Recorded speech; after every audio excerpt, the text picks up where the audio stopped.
As we are progressing towards the event, which is on 22nd September and 29th September, now the event is a Zoom workshop by none other than Effie Simpson from Australia, and in India, the moderator is Dr. Rohini Dange.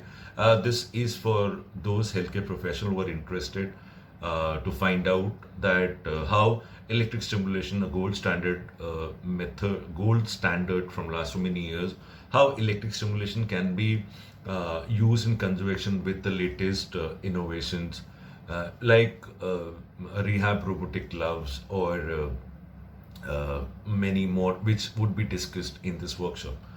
So we are going to discuss about the guidelines, like so the stroke guidelines, which are available worldwide and in India, that how stroke guidelines uh, recommend the use of this electric stimulation devices, and how many days it should be used, how many session it should be. So it's gonna be a very complete explanation of these devices which are used for function electric stimulation by none other than Effie Simpson.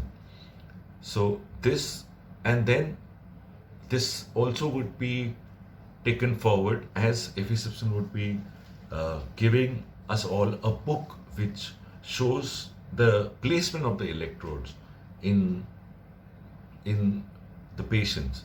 So there, it's gonna be very useful for those who all attend. So this is what I wanted to share with you, those who are thinking of registering for the workshop. Do it now because seats are less and registration are coming up day by day. This is all from my side. Until we meet again.